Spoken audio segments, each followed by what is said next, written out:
हरि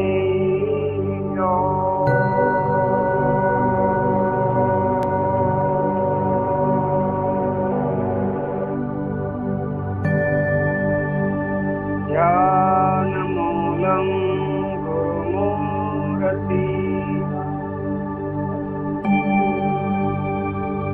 पूजामूलं गुरुपदम् मंत्रमूलं गुरुर्वाक्यम्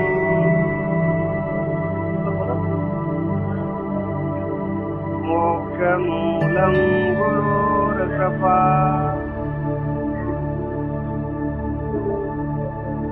बोलिए सद्गुरु भगवान की जय हो। भारत के ऋषि मुनियों की जय हो। आज की जो सत्संग कथा है वो भगवान वेद व्यास, ये हमारे भारत के बहुत ही बड़े ऋषि मुनि हुए हैं। उनके जीवन की शिक्षा, उनके जीवन का त्याग, तपस्या, उनकी निष्ठा, ब्रह्मनिष्ठा, ब्रह्मस्रोती, ब्रह्मनिष्ठ ऐसे महापुरुष संसार में और कहीं नहीं, ज्यादातर तो भारत में ही। इसलिए हमारे भारत भूमि ऋषियों की भूमि है, त्यागियों की, तपस्वियों की भूमि है, अवतारों की भूमि है। ऐसी पवित्र भूमि में अपना जन्म हुआ है तो अपन भी कितने भाग्यशाली। अब उन ऋषि परंपरा को सदा के लिए जीवित और जागृत रखने के लिए हम सबों को उनसे प्रेरणा लेकर के अपने जीवन को भी श्रेष्ठ बनाएं, पवित्र बनाएं। तो आज भगवान वेद व्यास जी का जीवन चरित्र छोटे रूप में आएगा, सूक्ष्म रूप में, ज्यादा विस्तार से नहीं होगी कथा। भगवान व्यास का पूरा नाम है कृष्ण द्वैपायन। क्या नाम है? कृष्ण द्वैपायन। उन्होंने वेदों का विभाग किया। वेद तो सबसे पहले का आदि वेद कौन सा है? ऋग्वेद। ऋग्वेद तो ऋग्वेद बहुत बड़ा विस्तार में था। तो वेद व्यास जी ने उन वेदों का विभाजन किया और विभाजन करके पूरी मनुष्य मात्र के कल्याण के लिए उन्होंने वो सब सरल रूप में समझाने का प्रयत्न किया। इसलिए उनको व्यास या वेद व्यास कहा जाता है। हमारे सनातन धर्म में मुख्य वेद ही है ऋग्वेद, यजुर्वेद, सामवेद और अथर्ववेद। ये 4 वेदों के नाम हैं। फिर उनके बाद में हमारे 6 दर्शन है जो 6 बड़े ऋषियों ने दिए हैं। तो उसमें 6 दर्शन कौन से हैं? योग दर्शन, सांख्य दर्शन, वेदांत दर्शन, पूर्ण मीमांसा, उत्तर मीमांसा और न्याय दर्शन। ये 6 दर्शन है। और फिर उपनिषद है। उपनिषद बहुत है। वो वेदों का उत्तम भाग जो है वो उपनिषद है। वेदों का मध्यम भाग है वो दर्शन है। और वेदों का जो तीसरा भाग है वो पुराण है। उत्तम अधिकारी के लिए उपनिषद है, मध्यम अधिकारी के लिए दर्शन है और तीसरे नंबर के अधिकारी के लिए पुराणों की कथा है। तो वेद व्यास जी महाराज महर्षि पाराशर व्यास के पिता है। महर्षि पाराशर ऋषि के हैं बहुत बड़े, वो व्यास जी के पिताजी हैं। और सत्यवती जी उनकी माता का नाम है। व्यास जी के माता का नाम है सत्यवती, याद रखना। और पिता का नाम है महर्षि पाराशर। व्यास जी भगवान के अवतार है। अपने सनातन धर्म में 24 अवतारों की गणना आती है, जिसमें 23 अवतार हो गए हैं और भी एक अवतार होना बाकी है। उन 23 अवतारों में व्यास जी भी एक भगवान का एक अंश अवतार है, और वो भी संसार में वेदों का ज्ञान का प्रचार करने के लिए, धर्म का प्रचार करने के लिए, मनुष्यों को जीने का सही तौर तरीका दिखाने के लिए, सबों के कल्याण का मार्ग दिखाने के लिए उन्होंने पूरे जीवन वही कार्य किया। तो व्यास जी भगवान के अंशावतार है और वे अमर है। समय समय पर पुण्य आत्मा भगवत भक्तों को उनके दर्शन भी हुए हैं और आगे भी होते रहे। अगर उन वेद व्यास जी के आप दर्शन करना चाहो आज, तो आप उनके आज भी दर्शन कर सकते हो, लेकिन ऐसे सीधा दर्शन नहीं होगा। उनके लिए आपको थोड़ा तप करना पड़ेगा, थोड़ी साधना करनी पड़ेगी, तो आपको ऐसे महर्षियों का दर्शन होता है। ठीक है। द्वापर युग के अंत में ये वेद व्यास जी प्रकट हुए थे। उन्होंने अपनी सर्वज्ञ दृष्टि से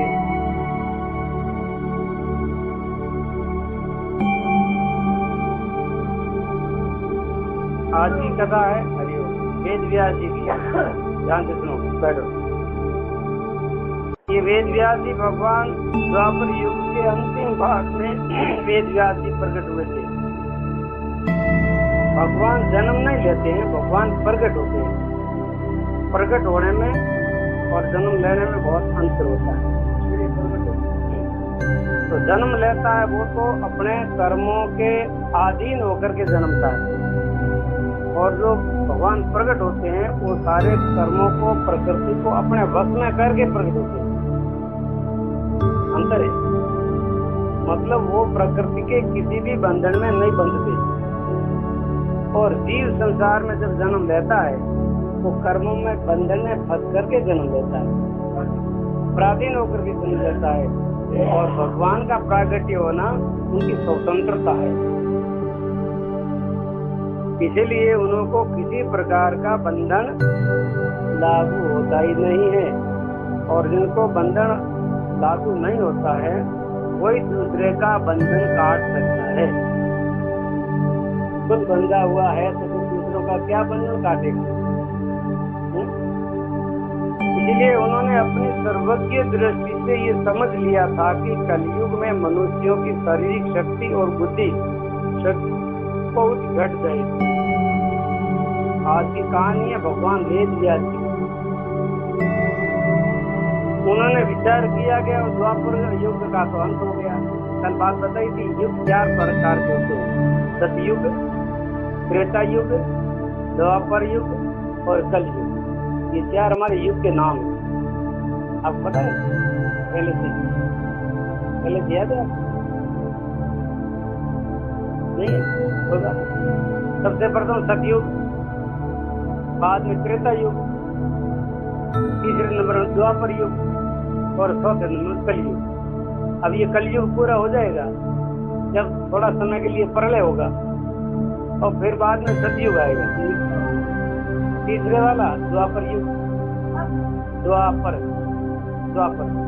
और चौथा है कलयुग। याद रखना बढ़िया नाम, बहुत कीमती नाम है, नाम याद रखना।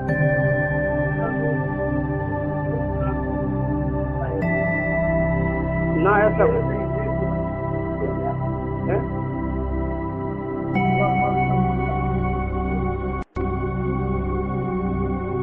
नहीं, ऐसा नहीं है। सतयुग, त्रेतायुग कारण मतलब ऐसा कुछ नहीं। सतयुग में 4 अवतार हुए, त्रेतायुग में 3, द्वापर में 2, कलयुग में 1 2 3 4 4 3 2 1।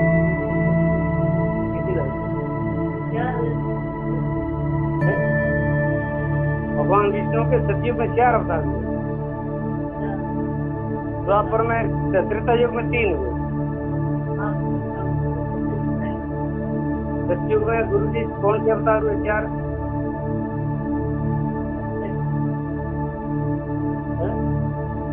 नरसिंह, वारा, कश्यप और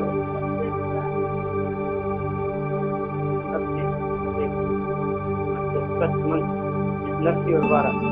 4 ये तो 24 अवतारों में 10 अवतार मुख्य है। 24 मुख्य 10 है, जिसमें से 4 सतयुग, त्रेता युग में 3 और द्वापर के त्रेता युग में 3 राम, बलराम नहीं, राम, परशुराम और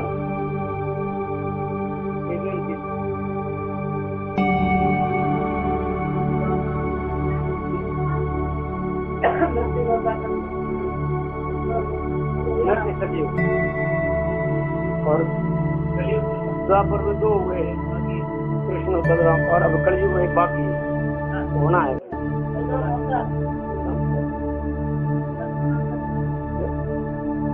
इसलिए कलयुग के मनुष्यों को सभी वेदों का अध्ययन करना और उनको समझ लेना संभव नहीं रहेगा। इस दृष्टि से वेद व्यास जी ने ये जान करके वेदों के 4 विभाग कर दिए। कलयुग के अंदर मनुष्य के अंदर बुद्धि भी कम छोटी होगी, उनकी आयु भी छोटी होगी। सतयुग में बहुत बड़ी आयु होती थी, लाखों वर्ष की आयु होती थी। त्रेता युग में फिर उससे कम हजारों की, 10,000 की, फिर 1000 की और फिर 100 की, एक बिंदु हटता है। कलयुग में 100 वर्ष और द्वापर युग में 1000, त्रेता युग में 10,000 और सतयुग में लाख। बस एक बिंदु हटती गई। हाँ, तो वेद व्यास जी ने विचार किया कि कलयुग के मनुष्य के पास बुद्धि भी कम होगी और उनकी आयु भी कम होगी और उनके पास दौड़ भाग ज्यादा रहेगी। इसलिए भी अगर कोई कल्याण चाहे तो उनके लिए वेद व्यास जी ने ये सब बोल दिया। इसमें भी कम समय में भी, कम बुद्धि में भी, छोटी आयु में भी आप अगर भगवान से मिलना चाहो तो मिल सकते हो, कल्याण चाहो तो अपना कल्याण कर सकते हो। अगर कल्याण नहीं अपना करोगे तो बार बार जन्मना, बार बार मरना, बढ़ते रहोगे। कितनी जोनियों में बढ़ते रहोगे, पशुओं में, पक्षियों में, गधेड़ों में, घोड़ों में, कुत्तों में, बिलाड़ों में, कितनी जोनियों में ये जीव बढ़ता रहेगा। तो सारे दुखों से छूटने के लिए आपने को मुक्ति का मार्ग पकड़ना है। जो लोग वेदों को पढ़ समझ नहीं सकते उनके लिए महाभारत की रचना की। अब ये जो महाभारत की कथा भी हम कर रहे हैं रोज 1 घंटा, अगर किसी को वेदों की बड़ी ऊंची वेदांत की बात समझ में नहीं आती है और पकड़ में नहीं आती है, उनके लिए ये महाभारत की कथा है। इसमें भी सारे नीतियों का ज्ञान है, धर्म नीतियों का, व्यवहार नीति का, राजनीति का, उपदेशों का, मनुष्य का क्या कर्तव्य है, 4 वर्णों का, 4 आश्रमों का, सारा उन्हें भिन्न भिन्न करके उन्हें ज्ञान दिया है। आपको पता है अपन 4 आश्रम कौन से? आपको पता?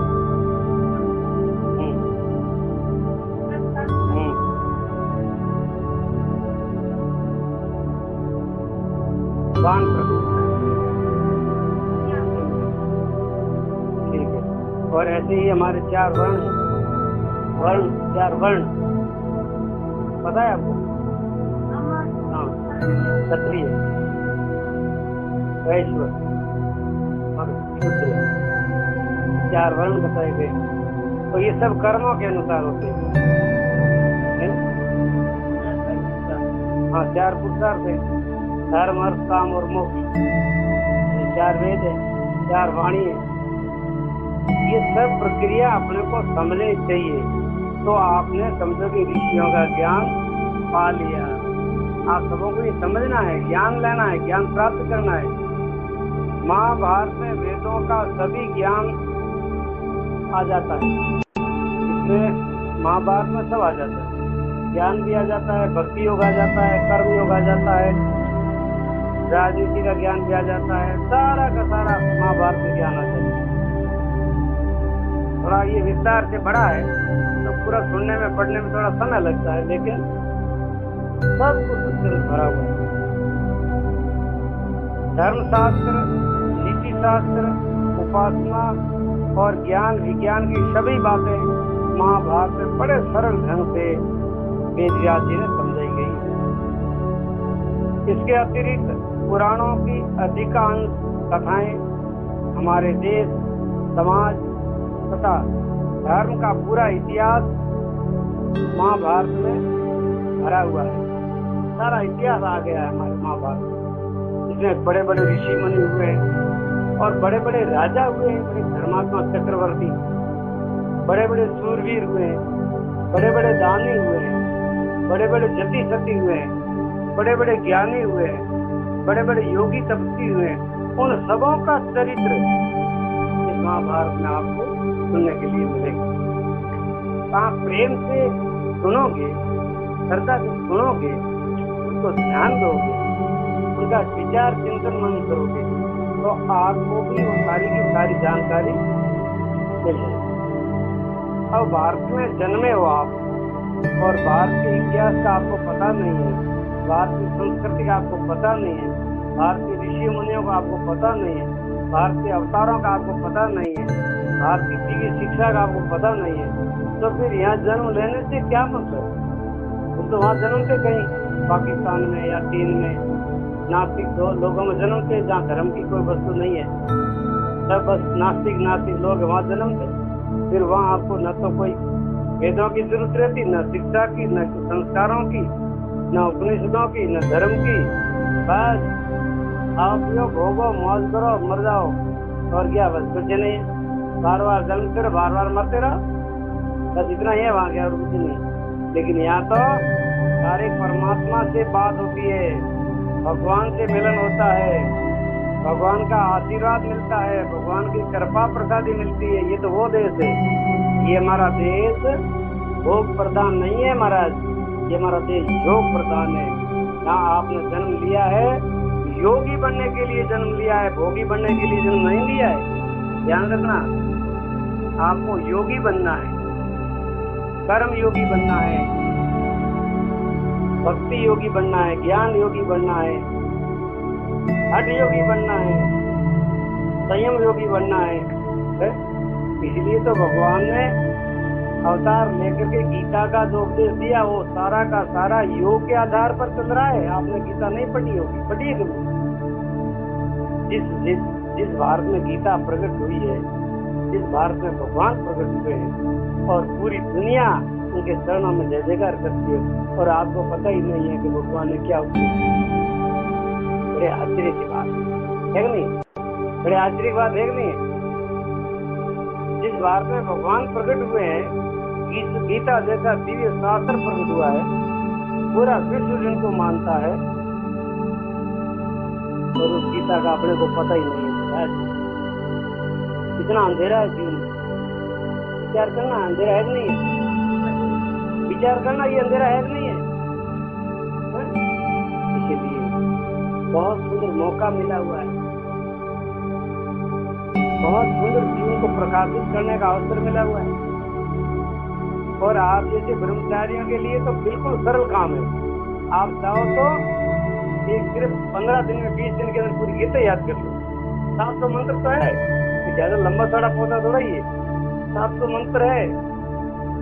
2-4 महीने पूरी कंठस्थ कर दो याद। बताओ, कुछ भी पूछो गीता का बात हम बता सकते हैं, क्योंकि हमने वहाँ जन्म लिया है जहाँ गीता प्रकट हुई है, हमने वहाँ जन्म लिया जहाँ गंगा बहती है, हमने वहाँ जन्म लिया जहाँ भगवान के अवतार हुए हैं, हमने जहाँ जन्म लिया जहाँ ऋषि मुनि योगी अवतार। इन शिक्षा से, विद्या से वंचित अपने को नहीं रहना है। ये खास बात, अपने सबों को ध्यान होना चाहिए, अनुभव होना चाहिए, हमारा चिंतन मनन बहुत बड़ा होना चाहिए, हमारे विचार बहुत बड़े होने चाहिए, हमारे जीवन में ऐसी सनातन धर्म की निष्ठा होनी चाहिए। हम जिस धर्म में हमारा जन्म हुआ, उस धर्म का नाम क्या है? हमारा जिस देश में, जिस धर्म में जन्म हुआ है, उस धर्म का नाम क्या है?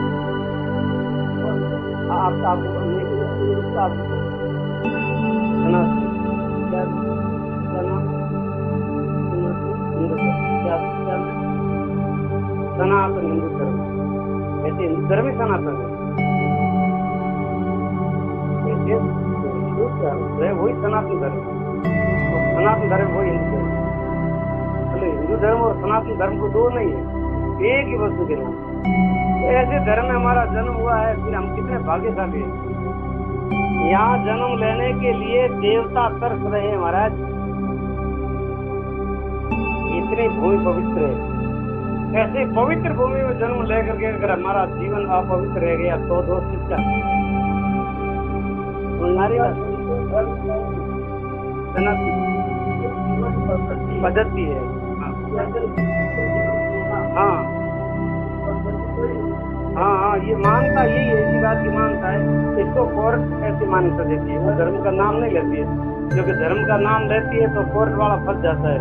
अरे कोर्ट की धर्म सापेक्ष बात करता है, धर्म निरपेक्ष बात नहीं करता, क्योंकि धर्म धर्म नहीं है, जीवन जीने की ऐसी पद्धति।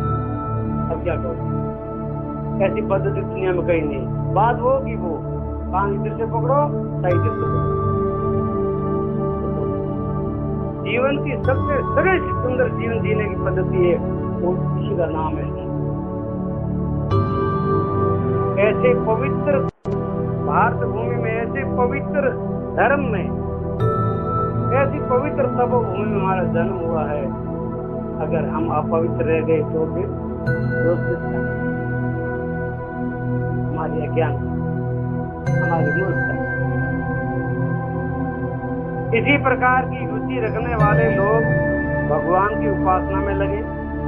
अगर इन बातों को समझते हो, समझना चाहते हो, जीवन उतारना चाहते हो, जीवन को आनंद से जीना चाहते हो, और कभी भी आपके जीवन में दुख ना हो, ऐसा जीवन जीना चाहते हो, तो आप आ जाओ भगवान की उपासना में लग जाओ। और इसी प्रकार सभी मनुष्यों का कल्याण हो, इस भावना से वेद व्यास जी ने 18 पुराणों की भी रचना की है। भिन्न भिन्न पुराणों को जो लिखा है, वो भी उनकी भावना यही रही है कि सबों का कल्याण कैसे हो। कोई शिव पुराण पढ़ेगा, कोई भागवत पुराण पढ़ेगा, कोई मत्स्य पुराण पढ़ेगा, कोई नारद पुराण पढ़ेगा, कोई सूर्य पुराण पढ़ेगा, कोई देवी भागवत पुराण पढ़ेगा, कोई भी पढ़ेगा, लेकिन उसका कल्याण हो जाएगा। सब में कल्याणकारी बातें लिखी हुई है। हमारे जितने जो धर्म ग्रंथ है सब कल्याण के लिए लिखे गए हैं। पुराणों में भगवान ने भगवान के सुंदर चरित्र का वर्णन किया हुआ है। हर शास्त्रों में भगवान का गुणगान किया गया है। भगवान का चरित्र भी बहुत ऊंचा होता है। भगवान खुद दिव्य है, उनका चरित्र दिव्य है, उनके विचार दिव्य है, उनके कर्म भी दिव्य है, उनकी लीला भी दिव्य है। अब उनका आप गुणगान करोगे तो आप भी दिव्य बन जाओगे, आप बहुत श्रेष्ठ बन जाओगे, बहुत प्यारे सुंदर बन जाओगे।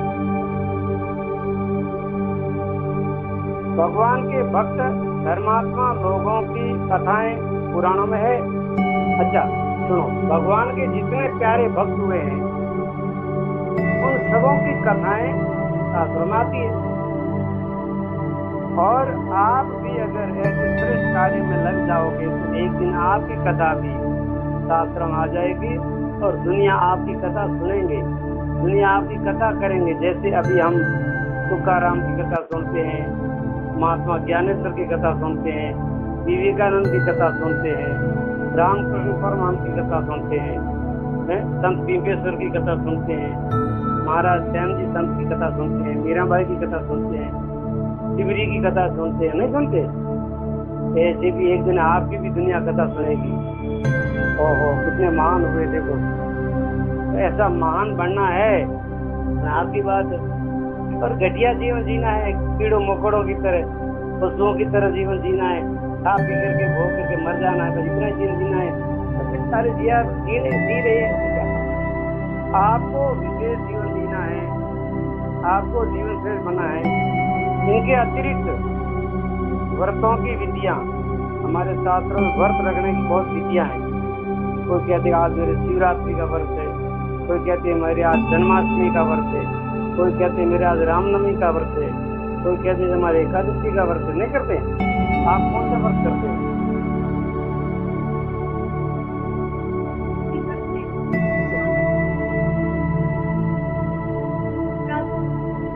करते हो नहीं करते? हाँ, ऐसी करना चाहिए। आपकी पहचान है तो इसका मतलब है आप बहुत अच्छे सज्जन बच्चे हो, बहुत अच्छे संस्कारी हो, बहुत अच्छे गुणवान हो, जो व्रत रखता है और व्रत के दिन भगवान का पूजन करता है, तो वो तो बच्चे बहुत अच्छे होते हैं। उसकी बुद्धि कभी खराब नहीं होगी, उनका दिन पवित्र होगा। व्रत करने से पापों का नाश होता है। व्रत करने से क्या होता है? पापों का नाश होता है और उनकी भगवान में श्रद्धा बढ़ती है, भगवान में आस्था बढ़ती है। आपको कौन सा व्रत पसंद है? मंगलवार पसंद है, ठीक है, अच्छी बात है। लेकिन कुछ न कुछ व्रत करने चाहिए। जैसे हमारे सनातन धर्म में, हमारे शास्त्रों में ऐसे हजारों लाखों व्रत है। अगर आप पूरी विधि का पालन करो, पूरा पूरा वर्ष व्रतों में जाएगा। हाँ, ऐसा भी जाता है, होना चाहिए। अति ज्यादा व्रत नहीं करने चाहिए। जैसे कोई कहता है कि मैं 10 दिन का व्रत कर 10 दिन भोजन नहीं करूंगा, ऐसा नहीं। वो एक दिन भोजन कर लो, एक दिन ना करो, वो भी व्रत है। दिन भर भोजन ना करो, एक दिन ना करो, दूसरे दिन भोजन करो, वो भी व्रत है। लेकिन ज्यादा भूखा रहना भी शरीर के लिए हानि है और ज्यादा खाना भी शरीर के लिए हानि है। तो कम खाओ और गम खाओ, कम खाओ गम खाओ और भजन में रम जाओ।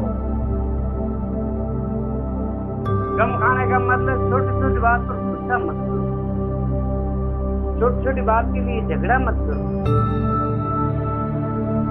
प्रसन्न चित्त रहो, मुस्कुराते रहो और सेवा का कार्य बड़े प्रेम से करो, बड़े लगन से करो। क्यों? कि सेवा का कार्य करने से पापों का नाश होता है। सुनो, तीर्थों का महत्व भी हमारे शास्त्रों में, तीर्थ यात्रा भी करनी चाहिए। हमारे भारत में तो कितने तीर्थ हैं, छोटे बड़े तीर्थों से भरा पूरा तीर्थ स्थान ही है। बस भारत यानी तीर्थों का स्थान। दूसरों ने तो हमारी नकल की है, लेकिन मुख्य तीर्थ तो सब भारत में ही है। वहाँ बड़े बड़े ऋषियों ने तप किया है, वहाँ तीर्थ हो गया। जानते तो कुछ नहीं, जिन्होंने तप किया है वहाँ तीर्थ बन गया है।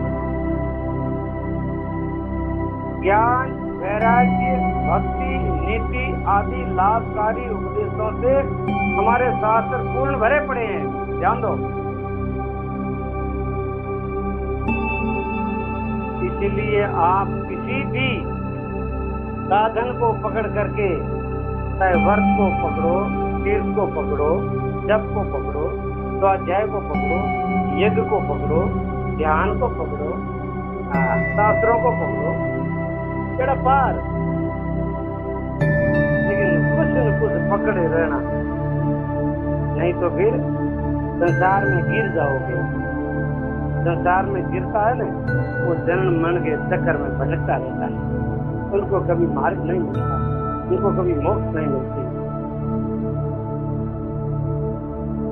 हिंदू धर्म के, सनातन धर्म के सभी भागों को वेद व्यास जी ने पुराणों में भली भांति समझाया, बहुत भिन्न भिन्न करके समझाया, इतना गहराई से भी समझाया, सरलता भी समझाया है, मर्म से मर्म बातें भी लिखी। वेदांत भी उन्होंने लिखा है, जिसको हर एक आदमी समझ भी नहीं सकता। ऐसे उसके अंदर वेदांत के सिद्धांत है, बहुत सूक्ष्म दृष्टि से, विज्ञान सहित ज्ञान। हमारा ज्ञान कैसा है? विज्ञान सम्मत ज्ञान है, अंधी श्रद्धा वाला ज्ञान नहीं है। भारतीय ज्ञान विज्ञान सहित है। पहले विज्ञान सिखाया जाता था, फिर बाद में ज्ञान सिखाया जाता था। हमारे ऋषियों के आश्रम में सारी शिक्षाएं मिलती थी। आप नहीं देखते हो? कृष्ण और बलराम, राम जी वगैरह, वो सब गुरु आश्रम में जाते हैं तो सारी की सारी शिक्षा वहाँ प्राप्त करते हैं। सारी शिक्षा, सारा ज्ञान, विज्ञान सहित ज्ञान। ज्ञानियों के लिए उन्होंने वेदांत दर्शन की भी रचना की। ये वेदांत का भी आ गया। ये उत्तम बुद्धि वाले जो होते हैं, उत्तम अधिकारी होते हैं, उनके लिए वेदांत दर्शन वो सबों के काम की चीज नहीं। वो केवल उत्तम अधिकारियों के लिए ही है। उसमें सीधा डायरेक्ट मोक्ष है, उसमें जप तप की बात नहीं है, उसमें तीर्थों की बात नहीं है, उसमें मूर्ति पूजा की बात नहीं है। डायरेक्ट सत्य चित्त और आनंद स्वरूप परमात्मा आपका लक्ष्य होना चाहिए और आपकी आत्मा और उस परमात्मा की एकता का अनुभव। अगर यह वीडियो आपको पसंद है तो इसे लाइक करें, अपने कमेंट्स वीडियो में या ईमेल के द्वारा जरूर भेजें। आत्म स्थिति बनी रहती है। इससे जुड़े बाकी अलग वीडियोस के लिए भी इस चैनल को सब्सक्राइब जरूर करें। वो होता है ब्रह्मनिष्ठ ज्ञानी, उसके लिए वेदांत दर्शन है।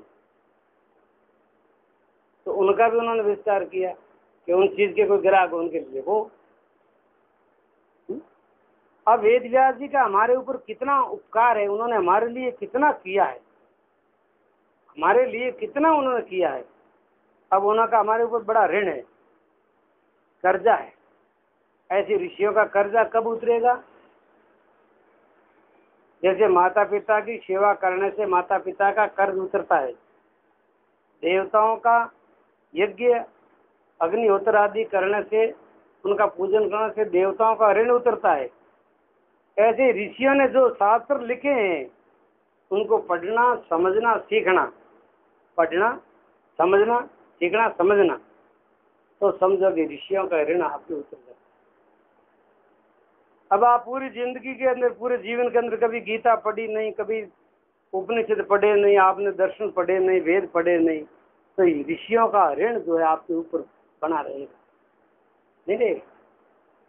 इसीलिए याद रखना, जल्दी से जल्दी 3 ऋणों को उतार दें, फिर मौत आ जाओ तो चिंता नहीं। ऋण अगर ऊपर रह गए, कर्जा ऊपर रह गया, मर गए तो बहुत बड़ा भारी नुकसान होगा। वेदांत दर्शन छोटे छोटे सूत्रों में लिखा गया है कि तो उनके सूत्र इतने गंभीर है, इतने गहराई वाले हैं, वो हर एक आदमी का अर्थ नहीं निकाल सकता। जिन्होंने व्याकरण पढ़ी है यार, वो अष्टाध्यायी वगैरह पढ़ी है और उनका जो चिंतन मनन किया है गहराई से, वो वेदांत के सूत्रों का अर्थ समझ सकता है, दूसरा नहीं समझ। हमारा आपका काम नहीं है, ये तो सीधी भाषा से बात करते हैं, उसके अंदर तो बहुत गूढ़ गहर रहस्य भरा है।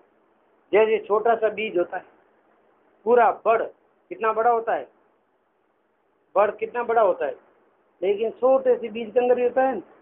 वैसे वो बीज ऐसे दिखता नहीं, उसको तोड़ो काटो तो बड़ थोड़ा निकलेगा। ऐसे वो उन्होंने सूत्र दिए हैं, बहुत छोटे छोटे रूप में सूत्र दिए हैं। अथा तो ब्रह्म जिज्ञासा, बस ये सूत्र है। अब इनका विस्तार कितने किताबें भर जाती है, कितने एक सूत्र के ऐसे छोटे छोटे सूत्र दिए हुए हैं, बड़े गंभीर है, लेकिन ज्ञानी महात्मा समझते हैं और ज्ञानी दूसरों को समझा सकते हैं। उनका अर्थ समझने के लिए बड़े बड़े विद्वानों ने सैकड़ों बड़े बड़े ग्रंथ लिख दिए उनके ऊपर। अपने जगतगुरु शंकराचार्य ने उनके ऊपर बड़े ग्रंथ लिखे हैं, उपनिषदों के ऊपर, गीता के ऊपर, गीता भाष्य वगैरह बहुत विस्तार से लिखा है। आप पढ़ो, भारतीय इतिहास पढ़ो, पता चलेगा। हाँ, केवल पेट भर, अभी जो किताब पढ़ रहे हो तो खाली पेट भराई की है मजदूरी, उसको कुछ नहीं। ये है भगवान व्यास सभी सनातन हिंदुओं के परम पुरुष है। आषाढ़ शुक्ला पूर्णिमा को जब गुरु पूर्णिमा कहा जाता है, उस दिन अपने गुरुदेव की पूजा के साथ में सब लोग भगवान वेद व्यास जी की पूजा भी करते हैं। इस पूर्णिमा के दिन वेद व्यास जी का जन्म हुआ था, प्रकट हुए थे, इसलिए इनको व्यास पूर्णिमा भी कहते हैं और ज्ञान की दृष्टि से गुरु पूर्णिमा भी कहते हैं। और इसलिए हम भी उस परंपरा को जीवित रखने के लिए हम गुरु पूर्णिमा मनाते हैं, गुरुजनों का पूजन करते हैं, गुरुजनों का आशीर्वाद लेते हैं और हमारा जीवन श्रेष्ठ बनाते हैं। अभी गुरु पूर्णिमा आने वाली है, अभी जो आने वाली पूर्णिमा वो गुरु पूर्णिमा, उसमें गुरु पूर्णिमा का विशेष करके भाग लेना, गुरुजनों का पूजन करना, गुरुजनों की सेवा करना, गुरुजनों का आशीर्वाद लेना और अपने जीवन को श्रेष्ठ बनाना। अब वेद व्यास जी के जीवन की जो शिक्षा है आप समझ गए, उनकी शिक्षा का सार क्या है? सब जग में व्यापक जगदीश, समझो करता हरता पालक है ईश, एक वही है सबका नाथ, उसे झुकाते सुर भी माथ, सूर्यान देवता भी उनको सिर झुकाते है। उस प्रभु के नाम अनेक, भगवान के नाम अनेक है। काम ऊपरी में तो रूप है भी अनेक, भगवान के रूप भी अनेक है। होवे जिनका जैसा भाव, जिसका होवे जैसा चाव, जैसी आपकी भावना होगी वैसा आपको फल मिलेगा। प्रभु उनके हित वैसे ही रूप, अंतर्यामी त्रिभुवन भूप, सभी रूप है एक समान, करना मत विभु का अपमान, छोटा बड़ा बताना पाप है, सब में एक ईश्वर आप है। तुम सब में रखना समभाव, सब में समभाव रखना, किसी से राग द्वेष मत करना, किसी से विरोध मत करना, किसी की निंदा मत करना, समभाव रखना, सब में परमात्मा है। आप किसी का आदर करते हो तो समझो आप भगवान का आदर करते हो। आप सबों से मीठा व्यवहार करते हो तो समझो कि आप भगवान से मीठा व्यवहार कर रहे हो। आप किसी का अपमान कर रहे हो तो समझो कि आप भगवान का अपमान कर रहे हो। आप किसी को गाली दे रहे हो तो समझो आप भगवान को गाली दे रहे हो, ऐसा समझो। इसलिए सबसे मीठा बोलो, सबका आदर करो, सबको प्रेम दो, सबकी सेवा करो, सबका आदर करो, सबकी मदद करो, सबको सुख मिले, सबको शांति मिले, सबको आनंद मिले, ऐसा व्यवहार करो सबों के साथ में। तुम सब में रखना संभाव, प्रभु में ही बस रखना चाहो, चाहना एक ही रखनी है, मेरे प्रभु, मेरा भगवान, मैं भगवान का हूँ, भगवान मेरा है। अब भगवान निराकार है, निर्गुण है, किसने देखा है, लेकिन भगवान का जो चरित्र है, भगवान की जो कथाएं हैं, वो सुन करके आप भगवान से प्रेम कर सकते हो। और दूसरी बात में ये है, जो संत महात्मा है, जो ज्ञानी महात्मा है, त्यागी वैरागी महात्मा है, वो महात्मा भगवान का रूप है। उनको भगवान समझ करके उनका आदर करो, उनकी पूजा करो, उनकी आज्ञा का पालन करो, उनकी सेवा करो। समझो कि संत मिला तो समझो कि भगवान मिल गया, गुरु मिल गया तो समझो कि भगवान मिल गया। अब हमारे को भगवान की जरूरत नहीं है। जिनको गुरु मिल जाते हैं उनको भगवान अपने आप आते हैं, बिना बुलाए हुए आते हैं, ये नियम है। प्रभु में है सबका वास, सब प्राणी उसकी संतान, सबका ही करना सम्मान, सबकी सेवा, सबसे प्यार, ये जगदीश का है चमत्कार। जो सबों से प्यार करो, सबों का आदर करो। इसी कथा के सत्संग के साथ में आज की कथा का विश्राम। बोलिए सच्चिदानंद भगवान की जय हो, बोलिए वेद व्यास जी भगवान की जय हो, भारत के ऋषि मुनियों की जय हो, आज के आनंद की जय हो। हरि ओम।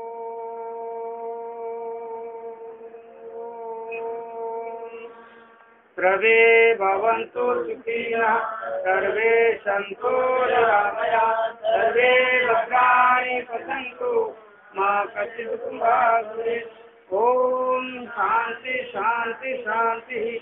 नमः पार्वते पतये, हर हर हर महादेव शंभो। सबों को नमो नारायण।